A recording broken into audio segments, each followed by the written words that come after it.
I watched the movie Sorcerer from 1977. This was a request from Jay. It's actually a remake of a 1950s movie called The Wages of Fear, and it was really good. It's a pretty unique movie in a lot of ways. It has a shitload of practical effects that are all really good and hold up really well. The structure of the story, I think, is really simple but very effective. It has kind of a lot of balls because none of the characters are very good people or very easy to root for. You get all their backstories right away, and none of them are your typical likable protagonist. And I think it does a really good job of incorporating real world politics into a movie just naturally as a part of the story instead of trying to be a commentary on real life or some kind of lecture or moralizing like you would get today. So the movie does a lot of really interesting things, even though the plot itself is pretty straightforward. So I mentioned the structure of the story. We essentially get what I would call the introduction or the setup. For each of the four characters, we get four separate scenes. It just says where they're at, shows the scenes, and then we get into the meat of the story. But each of these scenes is really effective for giving you a lot about the character's personality and their backstory and their motivations. So the first one we get the least about is Nilo. He's in Mexico. He doesn't say anything. He shoots a guy and walks out. So pretty much all we get about him is that he's an assassin. We go to Jerusalem where we meet Qasim. He's part of the Palestinian rebellion, and him and a couple of his buddies blow up a building in Jerusalem, and he's the one who gets caught and lives. The other two die. We go to Paris and meet Victor. He's some kind of finance guy, and his wife is an editor. We find out that he had some fraudulent shit going on with his business, and his partner, who's his brother-in-law, kills himself. So he abandons his wife and flees the country. And then we go to Jersey, where we meet Jackie, played by Roy Schneider. You probably recognize him from Jaws. And he's part of an Irish gang that robs an Italian mafia church. They end up shooting one of the priests, who's a brother of the Italian mafia boss. They're all stressed out about it. He's driving. They get into a car accident.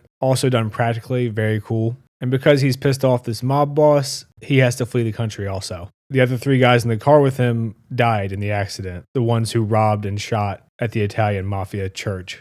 And something interesting I thought they slipped in here with this Italian mafia wedding is that the bride has a very blatant black eye. Clearly she's being abused by her boyfriend and looks miserable. And they just kind of slip it in there and it's never even acknowledged. But it's a nice detail because, it's the 70s and it's the mafia. So 20 minutes, you get four characters' backstories, their motivations, why they'll have to flee their own country. And now they all end up in Porvenir, Colombia, which is a made-up town, but it's supposed to resemble actual towns in the 70s like this, which is a pretty interesting thing they've done.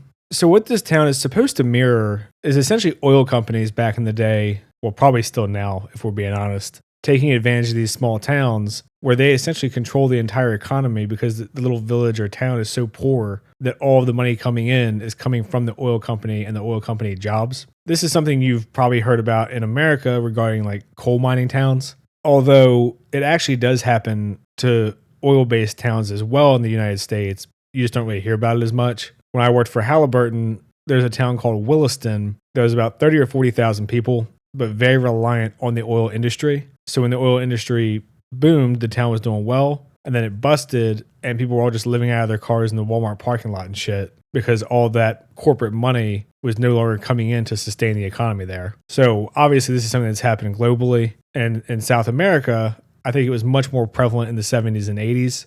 And that's kind of the situation here, is these guys are all in this little remote shithole town. They're trying to make enough to get by, but they're dirt poor. It's a third world country that's also got its own political strife, and it's just really poor. So everyone there is struggling. So the gist of the plot from this point on is these four guys are all trying to make enough money to use their new fake IDs, get actual IDs and passports, and leave this place because it's a hellhole. One of the oil wells catches on fire, and the only way to put it out is with dynamite. I believe that the logic there is you can just kind of cover it up, but you can't just put it out with water because it's tapped into an oil well. So it's just endlessly burning. So they had to get the dynamite 218 miles to this well, and the dynamite was in this remote location not taken care of, so it was leaking, and now it's nitroglycerin and will blow up even the slightest kind of vibration or bump or anything. So it's super volatile. They take two trucks in case one of them blows up, and they need four drivers. Initially, the four most qualified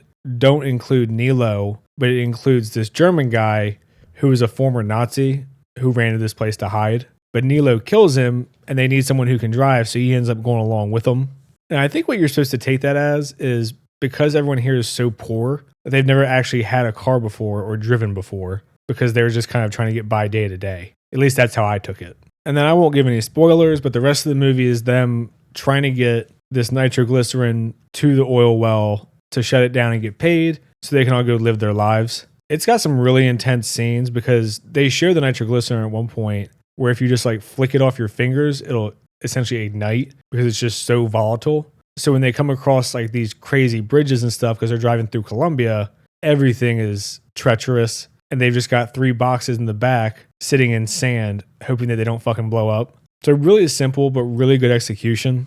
And I mentioned that it incorporated the politics into the world and how natural it feels because this is just based on what was happening at the time. And clearly the Americans are not portrayed as good for it, but they're also not portrayed as evil. Even the guy working for the oil company is mainly just portrayed as a guy trying to do his job. And then when the oil rig blows up, a bunch of the locals get pissed off and they're cussing about the foreigners and they're starting to throw shit at them and kind of attack them and go after them. The conclusion they come to is pretty much that the president doesn't want to lose patriots by condemning the behavior, so they just kind of ignore it and call it an accident. And that is all shit that 100% happens. I mean, even with stuff like the BP oil spill back in like 2012 or whatever it was, nothing really came of it. Nobody was really condemned for it. Like, yeah, they got some shit in the media, but for the most part, it was just kind of like, yeah, we need oil and there was an accident. We also see hints of the corruption that plagued and still plagues South American governments, where they can see that Jackie is obviously white and clearly his ID is fake because his Spanish is very basic at best, and he's claiming to have grown up in Colombia while not even speaking the language fluently. So they take his money and they're kind of on his ass. So he's also kind of forced into trying out for this truck driving job to legitimize his citizenship. And they're all very aware that the French guy, Palestinian guy, guy from Jersey, the German guy, the Mexican guy are not citizens there, not using their real identities. And Nilo showing up is what really kind of stirs them into action because he's so obvious and suspicious.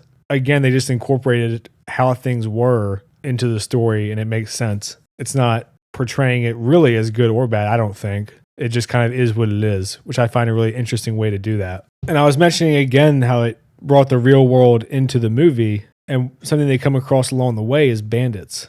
And this is also something super prevalent in Central and South American countries, and really it's mainly poor countries that are getting roving bandits because you end up with all this political strife. You don't really have a efficient government. Your government's corrupt.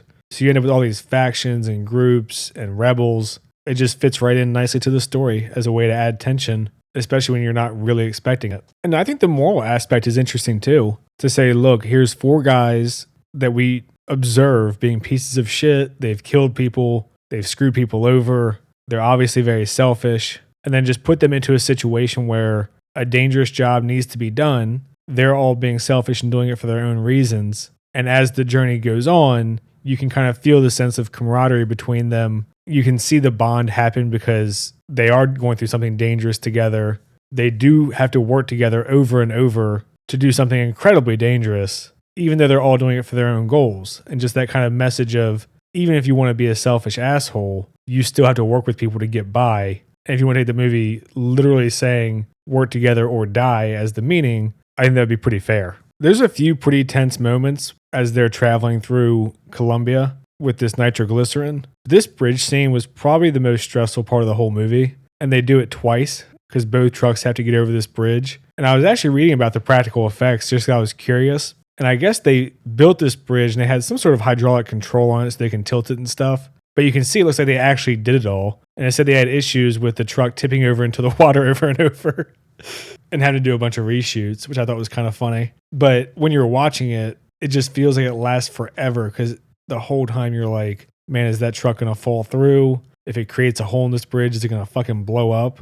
Is the bridge going to tilt and just blow it over? So it's a really well done scene. And apparently they took quite a bit of time to film it and money, but I think it was worth it because it's the best scene of the whole movie. Another really neat scene is there's a big ass tree that's fallen over right in the middle of their path. And obviously the path in the Colombian jungle is the only path. The rest is trees and shit and swamps and who knows what else. So they have to figure out how to get through it. And what they decide is to blow it up with the nitroglycerin, but they had to be able to trigger it in a way where they're not going to get caught in it themselves, obviously. Another practical explosion, by the way, really awesome to see. Kind of miss those days. But the way that they figure out how to blow it up and also give themselves enough time to get away is a pretty neat, just little engineering thing. And it's pretty clever that they come up with it on the spot. It's a really effective way to show that your characters are resourceful, clever, they know what they're doing. At this point, we've already seen them put together their own trucks from scrap parts. So we've seen their ingenuity throughout the movie. But this part I really appreciated because I thought it was really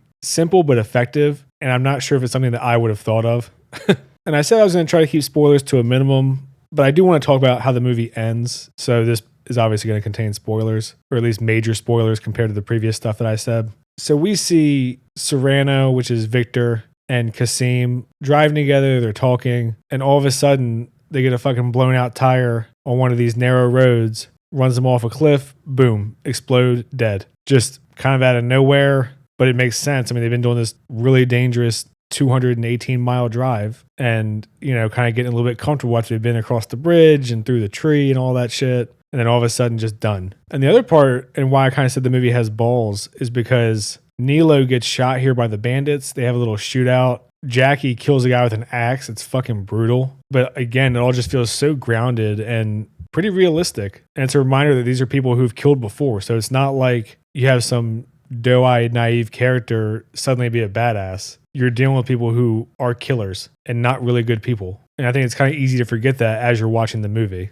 So Nilo gets mortally wounded. He dies. And just when you think the movie's over, at least Jackie survived. He's going to get citizenship and be on his way. He asks for a dance with one of the locals. And then at the very end, we see the Italian mafia guy and a couple of his henchmen show up and you hear a shot. So it's not a super happy ending, which I feel like most movies wouldn't do. But they didn't really give these guys redemption arcs or try to justify their actions. The movie just kind of says, okay, we've got 4 people who are kind of pieces of shit. They have a goal to complete together. And at the end of the day, whether you want to call it destiny or karma or whatever, they all end up dead. So you can kind of make of that what you will. Not super optimistic, not super happy. It just kind of fits in with this whole attitude that the movie seems to have of things in life just happen. It's not necessarily about deserve or fairness or anything like that. So yeah, it's a really unique movie. I'm glad Jay recommended it. I'd never even heard of it before. Apparently it was kind of a box office bomb because it came out at the same time as Star Wars. But it seems like the praise for it over time has gotten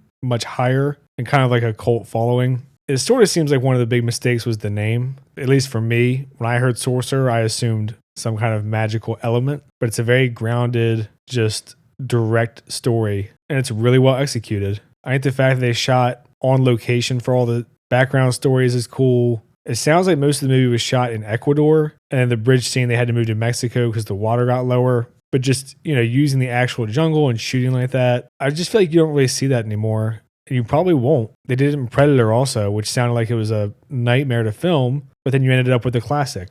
And it's not just because they film on site, obviously, but when you make that decision, I feel like there's a lot of care and commitment that you're willing to put forward that is usually reflected in the movie as well. Instead of just saying, oh, it's annoying or cheaper, let's just green screen it or do it on a set. So yeah, really good recommendation from Jay. Really good movie. And I appreciate how different it was from most movies in a lot of aspects. And it's a bummer that it kind of only ended up with like a cult following. And it just got so overshadowed by Star Wars and a questionable title. But I'm going to leave it here for this one. I don't have too much else to say. It was a really good movie. Merry Christmas. Thanks for the recommendation, Jay. If you've seen the movie, let me know what you think. I try to respond to all the comments that aren't just insults.